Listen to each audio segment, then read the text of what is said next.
नमस्कार विद्यार्थी मित्रांनो, आज आपण बघणार आहोत प्रकरण क्रमांक 7 धातू आणि अधातू याचा part number 2, chapter number 7 metals and non metals part 2. धातूचे भौतिक गुणधर्म बघितल्यानंतर म्हणजे फिजिकल प्रॉपर्टीज बघितल्यानंतर आता आपण येतो केमिकल प्रॉपर्टीज ऑफ मेटल्स म्हणजे धातूंचे रासायनिक गुणधर्म. या धातूंच्या रासायनिक गुणधर्मामध्ये आपण बघणार आहोत सुरुवातीला इलेक्ट्रॉनिक कॉन्फिगरेशन म्हणजे इलेक्ट्रॉन स्वरूपण. Electronic configuration is the basis of chemical behaviour of element. Majority of metals have up to 3 electrons in their outermost shell. म्हणजे इलेक्ट्रॉन स्वरूपण हे मूलद्रव्यांच्या रासायनिक वर्तनाचा आधार असतो आणि बहुसंख्य जे धातू असतात या धातूच्या बाह्यतम अणूच्या बाह्यतम कवचात जर आपण बघितलं तर ती जी संख्या असते एक तर 1 असेल, 2 असेल किंवा 3 असते. म्हणजे 3 पर्यंतच ती असते, म्हणजे कमीत कमी अशी असते. उदाहरणार्थ आपण बघायचं झालं तर सोडियम ॲटॉमिक नंबर आहे त्याचा 11 आणि त्याचं इलेक्ट्रॉन स्वरूपण आहे 2, 8, 1 म्हणजे आउटरमोस्ट शेलमध्ये शेवटच्या कक्षेमध्ये 1. नंतर आहे दुसरा Mg म्हणजे मॅग्नेशियम, त्याचा अणुअंक म्हणजे ॲटॉमिक नंबर आहे 12 आणि त्याचं इलेक्ट्रॉनिक कॉन्फिगरेशन म्हणजे इलेक्ट्रॉनिक स्वरूपण आहे 2, 8, 2 म्हणजे शेवटच्या कक्षेत किती 2. त्यानंतर अल्युमिनियम Al, त्याचं ॲटॉमिक नंबर आहे 13 आणि त्याचं इलेक्ट्रॉनिक कॉन्फिगरेशन आहे 2, 8, 3 म्हणजे आउटरमोस्ट किती 3 म्हणजे कमीत कमी आपण जर बघितलं तर 1, 2, 3 अशा प्रकारचे शेवटच्या कक्षेमध्ये ते इलेक्ट्रॉन असतात धातूच्या.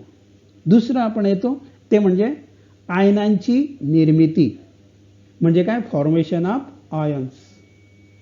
Metals have a tendency to lose their valence electron to form positively charge ions that is cations. म्हणजे आयनांची निर्मिती धातूंमध्ये त्यांचे संयुज इलेक्ट्रॉन गमावून धन आयन म्हणजेच कॅटायन निर्माण करण्याची प्रवृत्ती असते. म्हणजे आपण जे आता इलेक्ट्रॉन स्वरूपणमध्ये बघितलं इलेक्ट्रॉनिक कॉन्फिगरेशनमध्ये 1, 2, 3 जे आपण बघितलं शेवटच्या कक्षेमध्ये जे इलेक्ट्रॉन्स असतात हे इलेक्ट्रॉन्स म्हणजेच काय संयुज इलेक्ट्रॉन्स. हे संयुज इलेक्ट्रॉन्स म्हणजे व्हॅलन्स इलेक्ट्रॉन्स आणि हे ते काय करतात ते गमावतात दुसऱ्यांना देतात आणि म्हणून त्यांच्यावर धन आयन निर्माण होतो आणि कॅटायन निर्माण करण्याची त्यांची प्रवृत्ती असते. याचं उदाहरण आपल्याला सांगता येईल. ते उदाहरण आपल्याला दिलेलं आहे यामध्ये. ते म्हणजे अशा प्रकारचं आहे बघा. इथं सोडियम, आता सोडियमचं इलेक्ट्रॉन कॉन्फिगरेशन किती आहे 2, 8, 1 आणि हा 1 जे व्हॅलन्स इलेक्ट्रॉन आहे हा व्हॅलन्स इलेक्ट्रॉन जर देऊन टाकला तर काय राहतं त्यांचं जो 2 आणि 8 हा जो 1 आहे हा काय केला आहे त्याने देऊन टाकलेला आहे आणि म्हणून याचा बनलेला आहे सोडियम हा धन आयन Na+. अशा प्रकारे मॅग्नेशियमचं व्हॅलन्स इलेक्ट्रॉन किती 2 हा 2 त्याने दुसऱ्याला दिला उरले किती 2, 8 आणि म्हणून त्याच्या डोक्यावर तुम्ही जर बघितलं असेल बघा 2+ खुणा आहेत म्हणजे Mg मॅग्नेशियम आयन धन आयन तयार झाला. तसंच अल्युमिनियमचं 3 व्हॅलन्स इलेक्ट्रॉन आहेत आणि ते दिल्यावर उरलं 2, 8 आणि म्हणून त्याचं आपण बघितलं तर त्याच्या डोक्यावर 1, 2, 3 धन आयन 3 इलेक्ट्रॉन आणि म्हणून तयार झाला अल्युमिनियम आयन. तिसरं आपण बघू शकतो, तो तिसरं म्हणजे काय, रिॲक्शन विथ ऑक्सिजन, म्हणजे ऑक्सिजन बरोबर अभिक्रिया. Metals combine with oxygen to form their oxide, म्हणजे धातूंची ऑक्सिजनशी संयोग होऊन त्याची ऑक्साईड तयार होतात. उदाहरणार्थ metal plus oxygen, metal plus oxygen equal to metal oxide. The metal oxides are basic in nature, म्हणजे काय, धातूंची ऑक्साईड जी असतात ही आम्लारी धर्मी असतात. धातूंच्या ऑक्साईडची अभिक्रिया आम्लासोबत होत असते आणि क्षार आणि पाणी तयार होते. Metal oxide reacts with an acid to form salt and water. Metal oxide plus acid equal to salt plus water. अशा प्रकारे हे धातूंचे ऑक्साईड आणि आम्ल यांची अभिक्रिया होऊन काय तयार होतं, क्षार आणि पाणी तयार होत असतं. चौथं आपल्याला बघायचं आहे आम्लांबरोबर अभिक्रिया, धातूंची आम्लांबरोबर अभिक्रिया, रिॲक्शन विथ ॲसिड.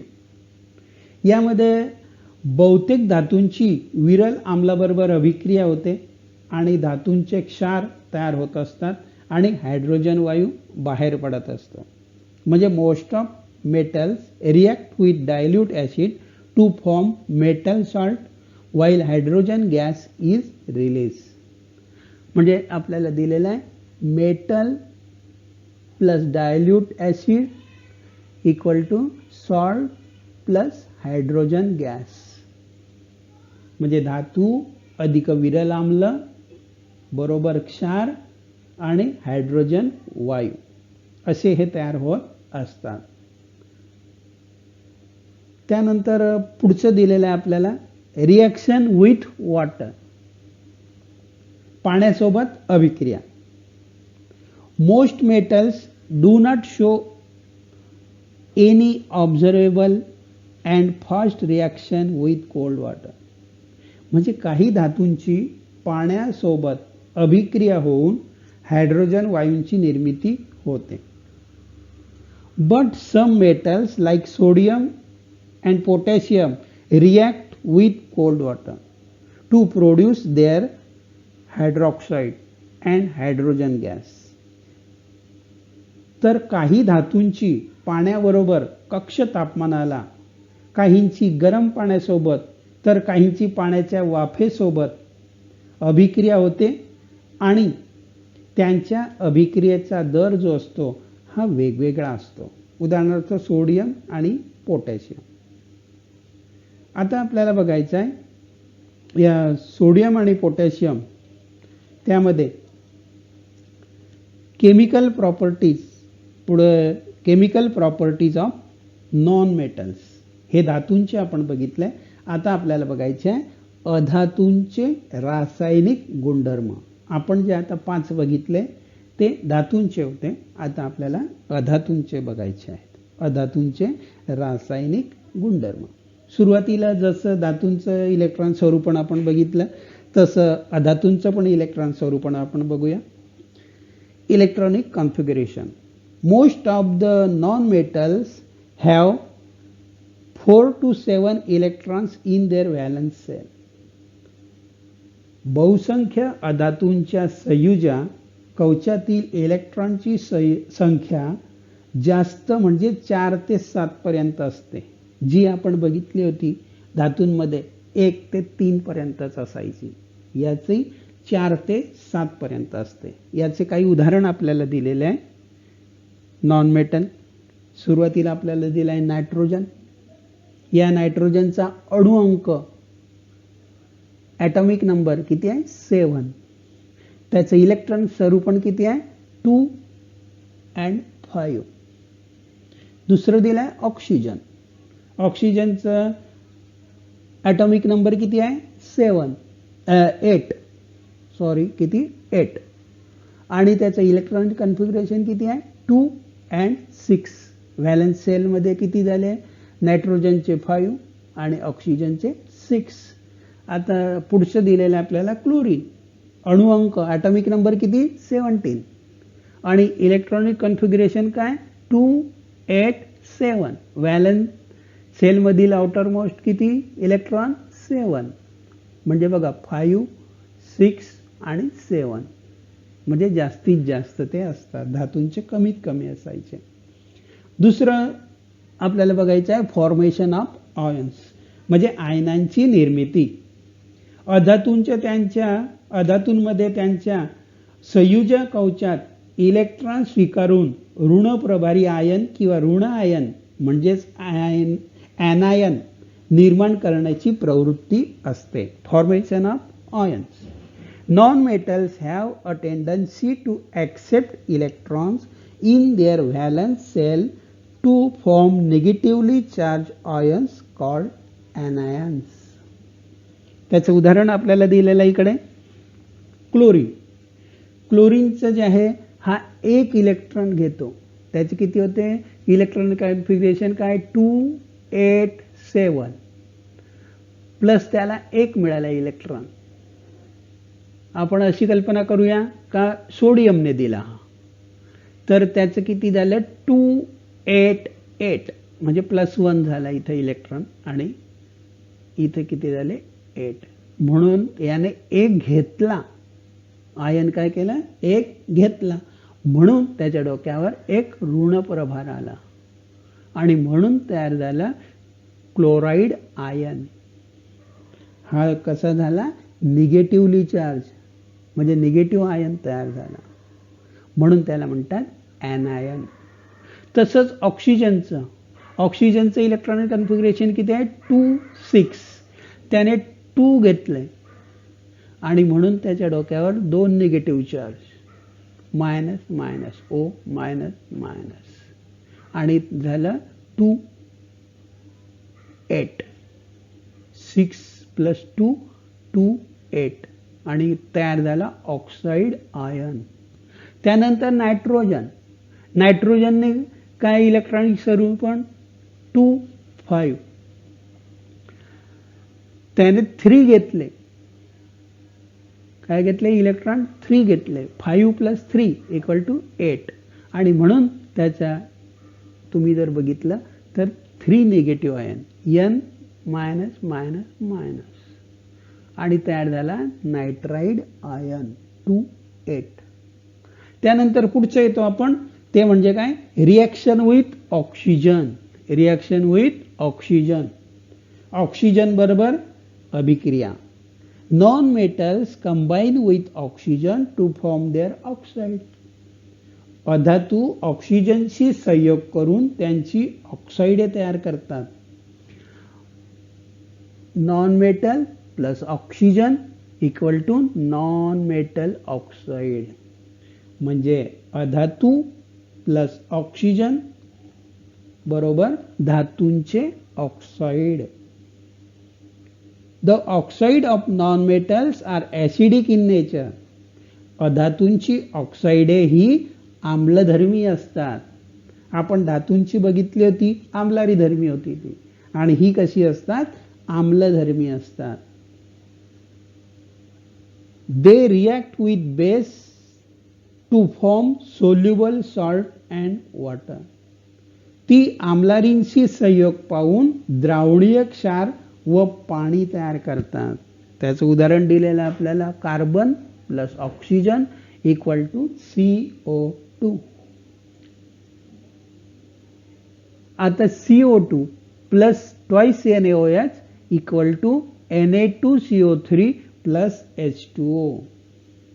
म्हणजे अधातूंचे ऑक्साईड पाण्याबरोबर अभिक्रिया करून काही आम्ल तयार करतात. त्याचं पण उदाहरण आपल्याला दिलेलं आहे खाली carbon dioxide plus water H2O = H2CO3. हे काय झालं ॲसिड कार्बोनिक ॲसिड.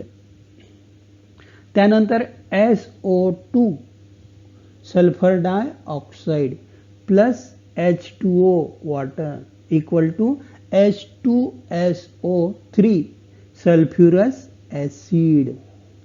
तिसरा आहे SO3 sulphur trioxide plus water H2O equal to H2SO4 म्हणजे सल्फ्युरिक ॲसिड. त्यानंतर आहे चौथा, non metals do not react with dilute acid. अधातूंची विरल आम्लाबरोबर अभिक्रिया होत नाही. पुढचा मुद्दा आपल्याला बघायचा आहे तो म्हणजे धातू व अधातूंचे उपयोग. Uses of metals and non metals. यामध्ये आपल्याला बघायचं आहे सुरुवातीला राजधातू म्हणजे काय, noble metal. Noble metal. Some metals like gold, silver, platinum, palladium and rhodium are noble metals. म्हणजे राजधातू कोणकोणते, तर सोने, चांदी, प्लॅटिनम, पॅलेडियम व रोडियम यासारखे काही धातू जे असतात ते राजधातू म्हणून ओळखले जातात. They occur in nature in the elemental state. ते निसर्गात मूलद्रव्यांच्या स्वरूपात आढळतात. Gold which is 100% pure called 24 carat gold. आणि सोने जे असतं हे प्युअर सोनं आपण म्हणतो ते 24 कॅरेटचं असतं. काही 22 कॅरेटचं सुद्धा असतं. खाली आपल्याला बघणारच आहोत ते सोन्याची शुद्धता म्हणजे प्युरिटी ऑफ गोल्ड, ते आपण पुढे जाणारच आहोत. त्यानंतर आपण बघणार आहोत या राजधातू जे आपण बघितले या राजधातूंचे उपयोग म्हणजे युजेस ऑफ नोबल मेटल्स. पहिला दिलेला आहे gold, silver and platinum are use to prepare ornaments. म्हणजे सोने, चांदी व प्लॅटिनम यांचा वापर मुख्यतः अलंकार बनवण्यासाठी होतो. अलंकार म्हणजे काय, दागिने. दुसरा आहे सिल्वर यूज इन मेडिसिन. सोन्या चांदीची जे आहे याचा उपयोग, चांदीचा उपयोग औषधीमध्ये सुद्धा होतो. It has antibacterial property. म्हणजे याचं जे आहे हे याला अँटीबॅक्टेरियल म्हणजे जीवाणुरोधक त्याची क्षमता असते. त्यानंतर तिसरा आहे सोन्या चांदीची पदकेही तयार करतात. Gold and silver also use to make metals. आणि चौथा आहे gold and silver also use to make few electronic devices. काही इलेक्ट्रॉनिक उपकरणात चांदी व सोने यांचा उपयोग होत असतो. पाचवा आहे platinum, palladium metals are use as catalyst. Platinum, palladium या धातूंचा उपयोग उत्प्रेरक म्हणून सुद्धा केला जातो. त्यानंतर येतो आपण प्युरिटी ऑफ गोल्ड, सोन्याची शुद्धता. आता आपण बघितलं की सोने हा एक राजधातू आहे आणि तो आपल्याला निसर्गात मूलद्रव्याच्या स्वरूपात आढळतो. आणि शुद्ध टक्के म्हणजे शुद्ध सोने 100% जे असतं हे 100% शुद्ध सोने म्हणजे 24 कॅरेट सोने. यामध्ये आपल्याला खाली एक कोष्टकामध्ये दिलेलं आहे बघा, कॅरेट दिलेला आहे आणि त्याचं दिलेलं आहे आपल्याला पर्सेंटेज. आता 24 कॅरेट जर असेल तर 100% ते काय असतं, प्युरिटी असतं. नंतर 22 त्यामध्ये किती टक्केवारी, तर 91.66. त्यानंतर 18 75, 14 58.33, 12 50%. म्हणजे निम्मच ते शुद्ध असेल आणि बाकीचं मिक्स असेल. त्यामध्ये काय करतात ते सोनार, तर त्यामध्ये तांबे किंवा चांदी अशा विशिष्ट प्रमाणामध्ये ते मिसळतात आणि हे जे टक्केवारी आहे हे टक्केवारीने ते टाकून ते वेगवेगळ्या प्रमाणामध्ये कॅरेटचे सोने ते बनवत असतात. त्यानंतर येतो आपण करोजन म्हणजे काय, क्षरण. Gases in the air reacts with metals in presence of moisture to form metals compound. धातूंवर ओलाव्यामुळे हवेमध्ये आपण बघितलं बरेचसे वायू असतात वेगवेगळ्या प्रकारचे, आणि या वायूंची प्रक्रिया होते आणि धातूंची संयुगे तयार होतात. The metals get affected by this process and undergo what is called corrosion. या प्रक्रियेमुळे धातूंवर परिणाम होतो, ते झिजतात आणि यालाच क्षरण असे म्हणतात. याचं एक उत्तम उदाहरण आपल्याला दिलेलं आहे, ते म्हणजे बघा इथं दिलेलं आहे. अमेरिकेमध्ये न्यूयॉर्क शहराजवळ समुद्रामध्ये स्वातंत्र्य देवतेचा पुतळा आहे. आणि हा जो स्वातंत्र्य देवतेचा जो पुतळा आहे, या मूळ पुतळ्याचा पृष्ठभाग हा तांब्याचा होता. आणि म्हणजे तांब्यापासून तो बनवलेला होता.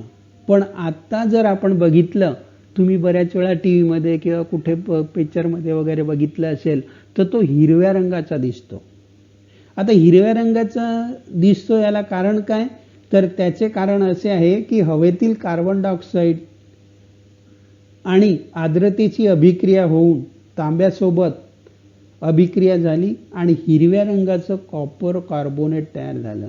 आणि हे एक क्षरणाचे उत्तम उदाहरण आहे. त्यानंतर येतो आपण ॲलॉय म्हणजे संमिश्रे. A homogeneous mixtures of two or more metals or homogeneous mixtures metal with non-metals is called alloy. दोन किंवा अधिक धातूंच्या किंवा धातू व अधातूंच्या एकजीव समांगी मिश्रणाला संमिश्र असे म्हणतात. Alloys are made by mixing the constituent elements in as per requirement. म्हणजे आवश्यकतेनुसार घटक मूलद्रव्ये विविध प्रमाणात मिसळून विविध संमिश्रे तयार करता येतात. उदाहरणार्थ आपल्या घरामध्ये देखील बरेचसे संमिश्रे आपल्याला आढळून येतील. उदाहरणार्थ for example the stainless steel, म्हणजे स्टेनलेस स्टीलची भांडी आपल्या घरामध्ये असतात. हे कशापासून बनलं आहे, तर लोखंड, कार्बन, क्रोमियम आणि निकेल यापासून हे स्टील बनतं. दुसरं आहे पितळेची भांडी असतात आपल्या घरामध्ये, तर हे कशापासून बनतं, तर हे जे आहे हे बनतं द ॲलॉय ऑफ ब्रॉन्झ. पितळ हे एक संमिश्र आहे, ते कशापासून बनतं, तर ते बनतं तांबे आणि जस्त, कॉपर अँड टिन यापासून ते बनत असतं. कांस्य हे संमिश्र तांबे आणि कथिल यापासून ते बनत असतं. पहिला आपण बघितलं ते जे आहे ते पितळ संमिश्र तांबे आणि जस्त त्यापासून बनतं. कांस्य म्हणजे तुम्ही बघितलं असेल वेगवेगळे पदक मेडल जे असतात ते कांस्याचे पदक, ते संमिश्र बनतं तांब आणि कथिलपासून म्हणजे कॉपर अँड टी. आणि हे जे वरचं जे आहे पितळ ते जे बनतं त्याला आपण ब्रॉन्झ असं म्हणतो, ते बनतं तांबे आणि जस्त म्हणजे कॉपर अँड झिंक त्यापासून ते बनलेलं असतं.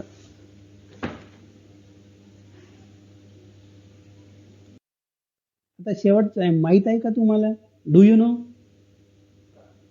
दिल्लीत कुतुब मिनार परिसरात सुमारे 1500 वर्षापूर्वी तयार करण्यात आलेला हा एक लोहस्तंभ आहे. इतकी वर्ष झाली पण तो स्तंभ आजही चकचकीत आहे, कारण आपल्या पूर्वजांनी तो संमिश्रापासून तयार केला आहे. आणि त्या लोहामध्ये अत्यल्प प्रमाणात कार्बन, सिलिकॉन, फॉस्फरस असं मिसळलं आहे आणि म्हणून तो आजही काय आहे, चकचकतो.